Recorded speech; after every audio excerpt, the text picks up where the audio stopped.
For 23 years, the job of these submarines was to pretend. 12 of them, 40 tons each, circling a lagoon in the back of Fantasyland, while bubbles poured across the portholes, and a recorded Captain Nemo told 40 passengers at a time that they were diving into the crushing deep. The vehicles never actually went underwater. They were boats with the seats set below the waterline, faking a dive they were never built to make. Then the ride closed in 1994, and over the next decade, the fleet met a series of endings far stranger than anything Nemo narrated. 2 of the submarines were shipped to the Bahamas and sunk on purpose, and so the machines that spent their careers faking a plunge to the ocean floor ended up resting on a real one. The rest were less lucky. Portholes were pried out and sold for $125. Hulls were reportedly stripped, crushed, and buried in a landfill, with disposal supposedly complicated by lead in the paint. Pieces scattered into private collections, where they still turn up at auction. One submarine may have been buried intact. Disney had built all 12 for an attraction so ambitious that recreating it today would run an estimated $250 million once you account for modern construction costs. And yet, when you try to trace each of the 12 to its final resting place, the trail dissolves into rumor and half-memory. The fleet that faked drowning for a living slipped beneath the surface for real, and most of it never came back up. Here is where all 12 of them went, as far as anyone can actually tell. The vehicles came out of a Florida shipyard rather than a Disney soundstage. The basic hulls were built by Morgan Yacht in Clearwater, with the work handed off partway through to Tampa Ship, and the whole program was overseen by Bob Gurr, the Imagineer responsible for most of the vehicles that ever carried a Disney guest anywhere. The design was adapted by Imagineer George McGinnis from Harper Goff's original Nautilus for the 1954 film. That riveted, spiny, almost organic-looking machine with the great round eye on the front. When the finished vehicles were delivered to Walt Disney World in August of 1971, each one weighed roughly 40 tons. 12 of them made up the passenger fleet, and they were enormous, each built to carry 40 riders at a time, seated in 2 long rows with a porthole in front of every seat. A small button in the porthole recess was supposed to defog the glass, though by most accounts it almost never worked.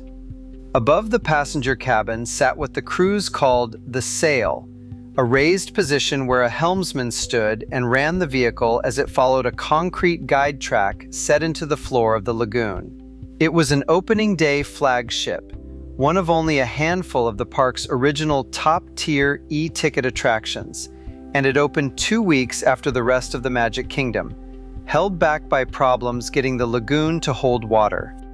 That number, 12, has a wrinkle in it that matters later. The passenger fleet was 12 vehicles, but the show building also held Nautilus props that guests never rode.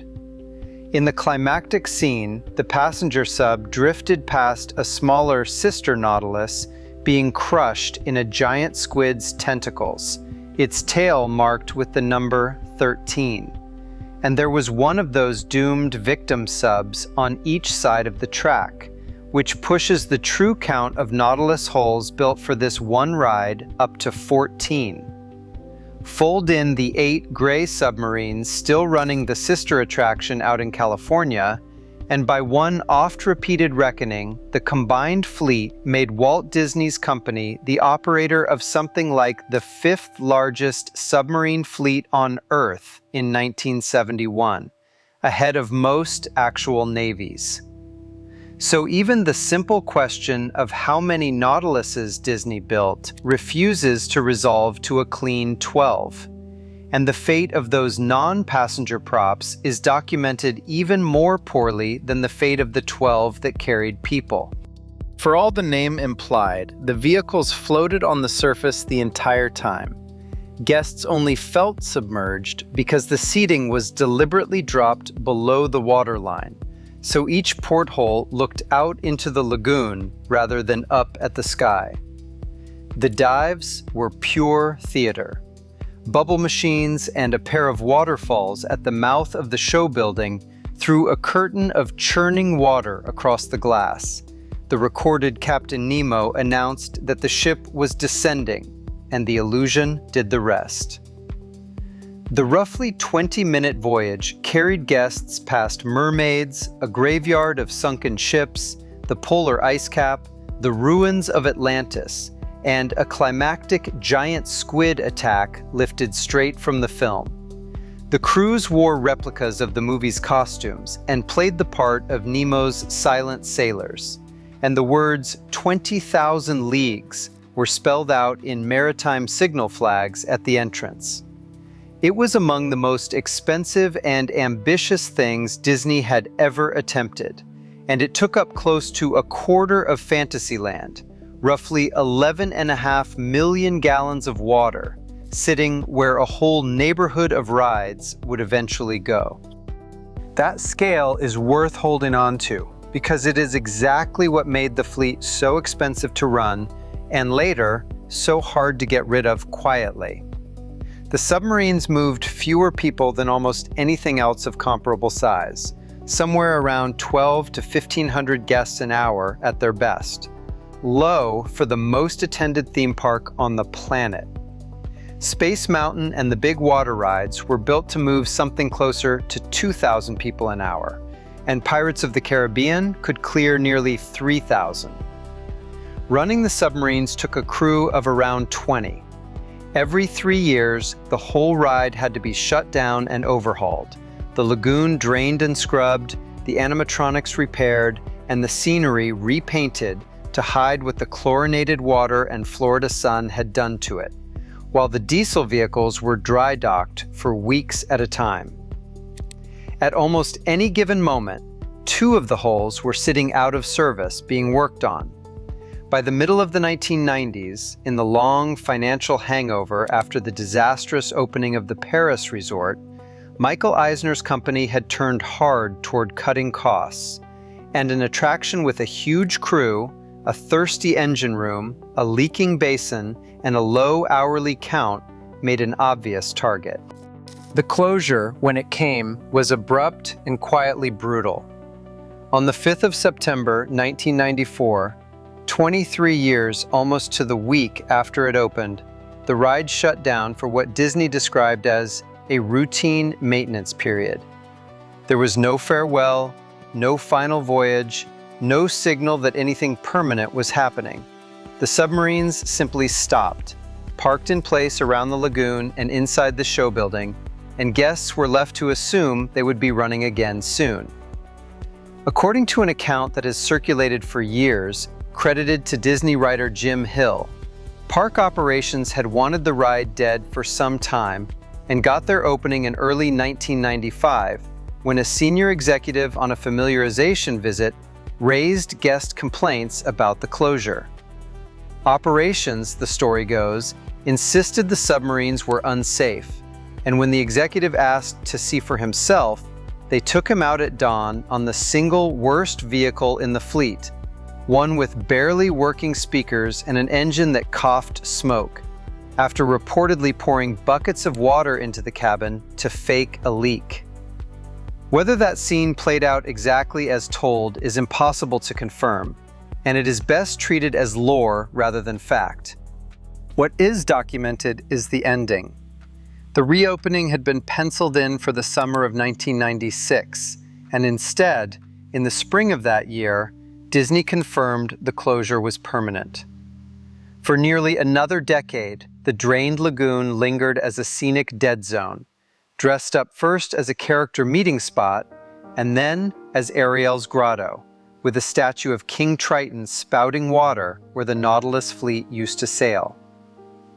Then, in the summer of 2004, the whole basin was demolished and filled in, first with dirt and then with concrete. and hundreds of trees were planted over the top.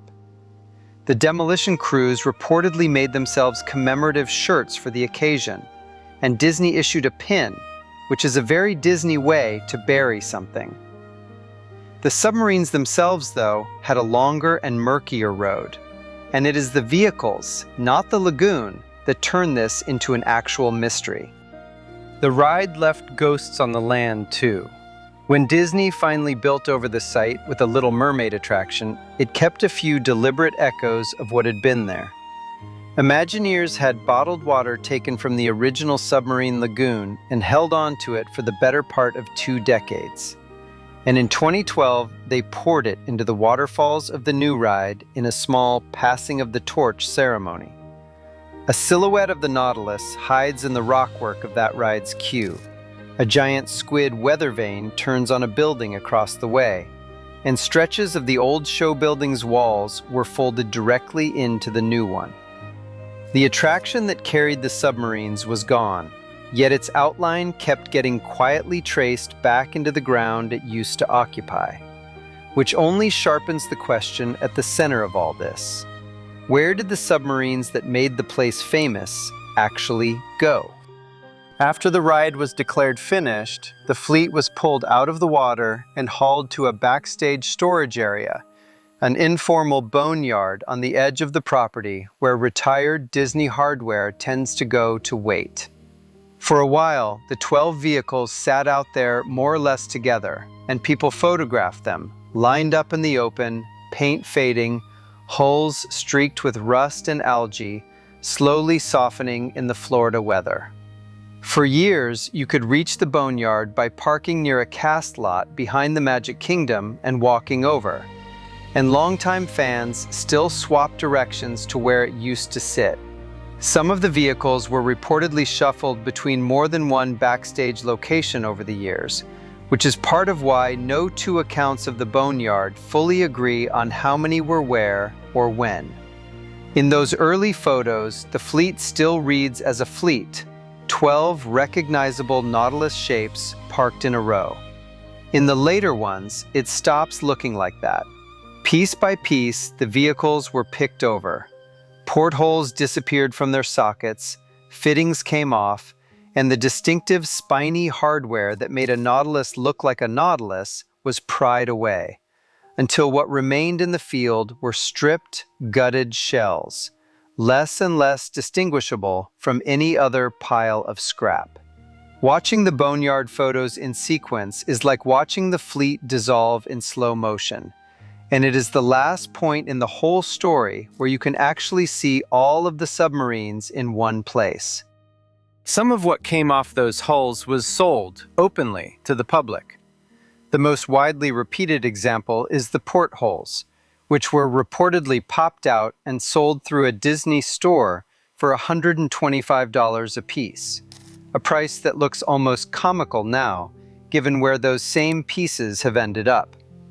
A real 20,000 Leagues porthole is a serious object, brass and thick glass, heavy enough at around 30 pounds that it takes effort to carry. Over the years since, authentic components of the submarines have surfaced at major collectibles auctions, and the numbers have climbed well past what Disney originally charged. Wheelhouse porthole windows, resin hatch wheels, cast member jackets stitched with the ride's stylized letter N, and whole control panels paired with their original shutdown procedure signs have all crossed the block. Beyond the big-ticket cockpit parts, humbler relics circulate too. Chunks of the fake coral, sections of themed material, ride signage, all of it now the raw stock of a small collector economy built on a ride that no longer exists. One lot in particular is worth pausing on, because it puts a specific number on a specific machine. A control panel that came up for auction was identified as coming from Nautilus number 5, which tells you that at least one clearly numbered submarine from that fleet was cut apart and parceled out, and that its cockpit is now mounted on somebody's wall. That single detail is a thin crack of daylight in an otherwise fogged-over record. For most of the fleet, no such tidy label exists. Scattering the Nautilus was, in a way, a Disney habit long before this fleet existed. The elaborate submarine from the 1954 film had itself been carved up and spread around the company.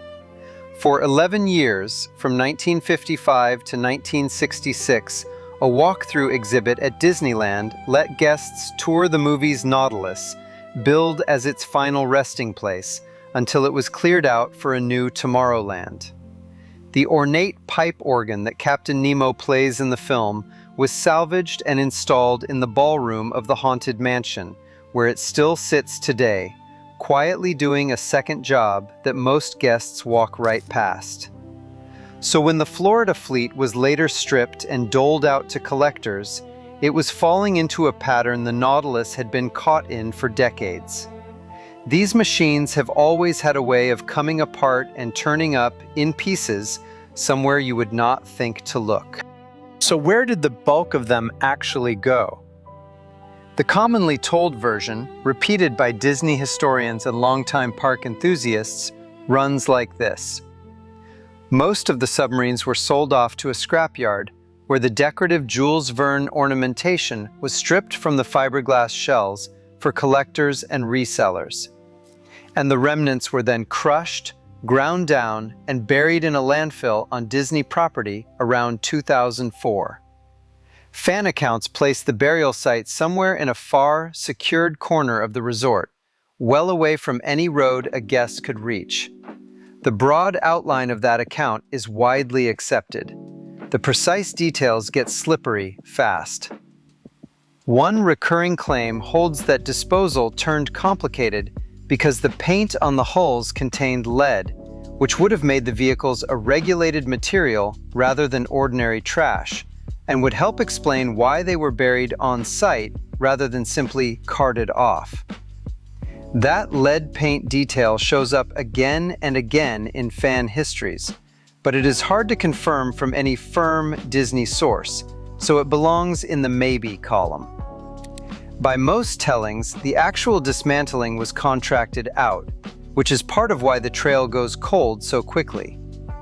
Once the hulls left Disney's hands for a third-party yard, whatever records existed became the scrappers, not the company's.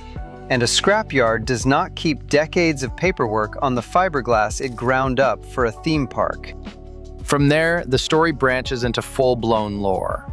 One account claims that after Disney had already sold pieces of the submarines to the public, the company had second thoughts and quietly tried to buy some of them back, which, if true, would be a small masterpiece of corporate whiplash. Another, more persistent rumor holds that a single Nautilus was buried whole and intact somewhere on Disneyland, sometimes framed as part of an informal tradition of retiring a beloved attraction by interring a piece of it on the property. And a long-running claim that one of the submarines went to the Smithsonian appears to be simply false, a bit of wishful thinking that got repeated until it sounded official. None of these can be nailed down with the kind of documentation you would want, and the honest thing is to file them where the enthusiasts who trade them do, as stories that may hold a grain of truth and may be pure invention. What makes them stick is the vacuum they fill. No clean public ledger lists all 12 submarines and matches each one to a fate, so the gaps get papered over with rumor, and the rumors have had 30 years to settle. 2 of the 12, though, escaped the scrapyard entirely, and their ending is the most vivid part of the whole story. Around the turn of the 2000s, Disney selected a pair of the submarines and shipped them hundreds of miles from Florida to Castaway Cay, the private island in the Bahamas where the Disney Cruise Line ships dock. There, the 2 Nautilus vehicles were sunk on purpose, placed in the island's snorkeling lagoon as underwater scenery for guests. To help them blend into the reef over time, they were reportedly draped in cargo netting and rope, giving marine life and corrosion something to cling to. and photographs show at least one of them wearing a coat of red paint it never had at Magic Kingdom.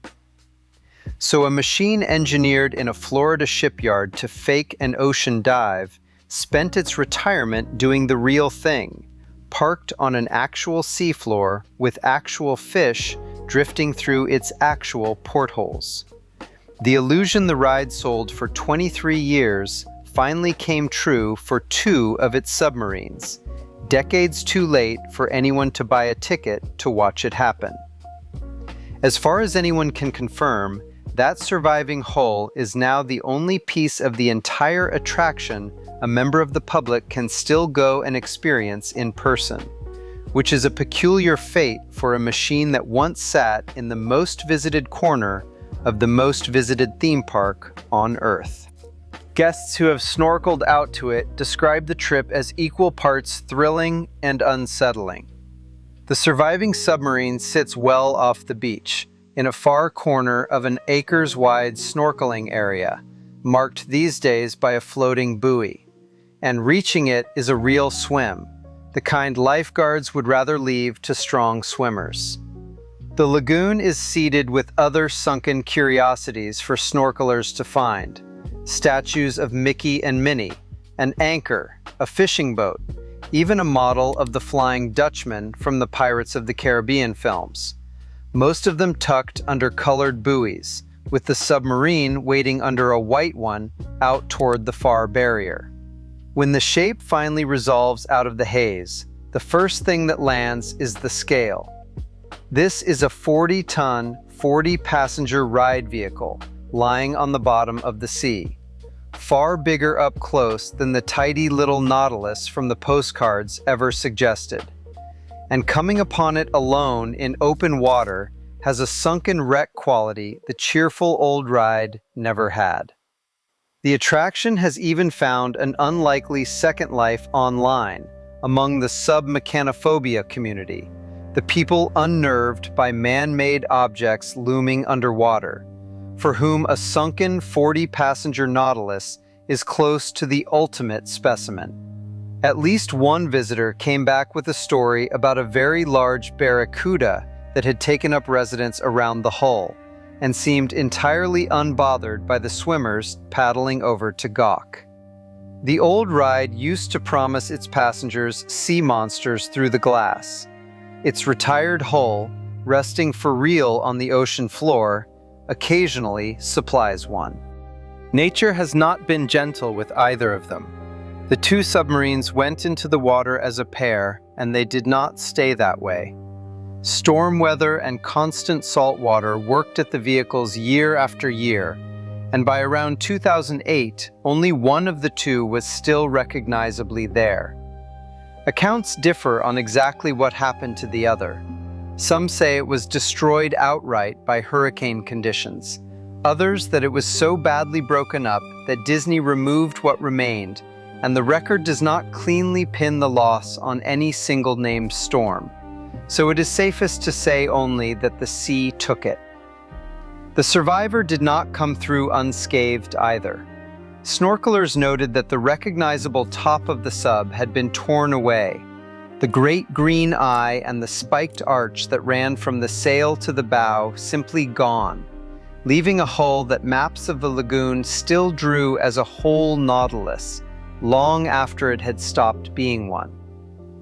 Divers who go back describe the remaining hull as quieter each year, more reef than machine, the rivets furred over with growth, and the open cabin filling with fish. The last of the fleet is being absorbed, slowly, into the exact environment it once spent its working life faking. Then there is the matter of the 3rd survivor, which is where the counting gets murky. Beyond the pair sent to the Bahamas, a Nautilus turned up at Disney's Hollywood Studios, sitting in the special effects water tank used for the backlot tour from the early 1990s until around the year 2000, when the tank was re-themed for a Pearl Harbor sequence, and the sub was pulled out and moved to an empty backstage lot. In the years since, it has been kept in storage and wheeled out in good condition for various Disney events and pin celebrations. On its face, that makes 3 survivors rather than 2. The complication is what this third vehicle actually is. Photographs suggest it may only ever have been a forward fiberglass shell, a cut-down front section of a Nautilus, rather than a complete 40-ton ride vehicle. And there is real uncertainty about whether it was carved from one of the 12 operational submarines at all, or assembled separately from spare shell pieces.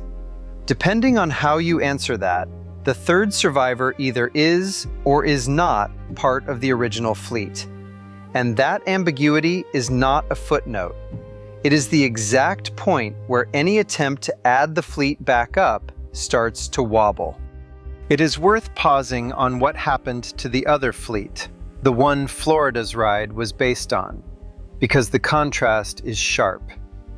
Disneyland's original Submarine Voyage, with its 8 gray Navy-styled subs, closed in 1998, only a couple of years after the Florida version was shuttered for good. But Disney kept those submarines, refurbished them, and put them back to work. In 2007, the California ride reopened as the Finding Nemo Submarine Voyage, running the very same vehicles, and it is still carrying guests around its lagoon today. The 2 attractions were near identical twins, built from the same idea within a few years of each other, and their fleets could not have ended more differently. One set of submarines is still gliding on its track in Anaheim, freshly painted and full of passengers. The other set is a landfill entry, a snorkeling wreck, a collector's trophy, and a stack of questions nobody can close out. So try the arithmetic and watch what happens. 12 submarines left the fleet when the ride closed. 2 went to Castaway Cay, and one of those is gone, leaving a single confirmed survivor on the seafloor in the Bahamas. Call the Hollywood Studios shell a third, with an asterisk over whether it fully counts. The squid-scene victim hulls, the extra Nautiluses that were never part of the passenger 12, do not even enter most tallies, and their fate is a total blank. That leaves roughly 9 of the passenger vehicles unaccounted for by any specific name. And the best available answer for them is the collective one, that they were stripped, scrapped, crushed, and buried in that on-property landfill, minus whatever portholes and panels were sold off along the way and scattered into private hands. No accessible Disney inventory tracks the fleet submarine by submarine, from closure to disposal, with a clean fate beside each number. We have the shape of what happened, and we have a handful of firm points: the Bahamas survivor, the numbered control panel from Sub 5, the boneyard photographs, and around them a great deal of well-worn but unverifiable story. For an attraction this famous, run by a company this careful about its own history, that missing ledger is the odd part. It is the kind of gap that can feel almost deliberate, though the likelier truth is duller. The ordinary carelessness of a business getting rid of something it had already written off as worthless. Disney can tell you almost anything about the ride. What it does not tell you is where all 12 of its submarines ended up. And so the fullest, honest answer anyone can give is a single riveted hull, hundreds of miles from the park it was built for, half swallowed by coral at the bottom of a lagoon, with a barracuda for a caretaker and 11 sisters scattered somewhere between a landfill, a collector's shelf, and a rumor. I still find it a little unbelievable that the surest way to lay eyes on one of these submarines today is to fly out to a Disney island and swim until the shore feels uncomfortably far behind you. If you feel like getting pulled into another one of these, there's one on the screen right now.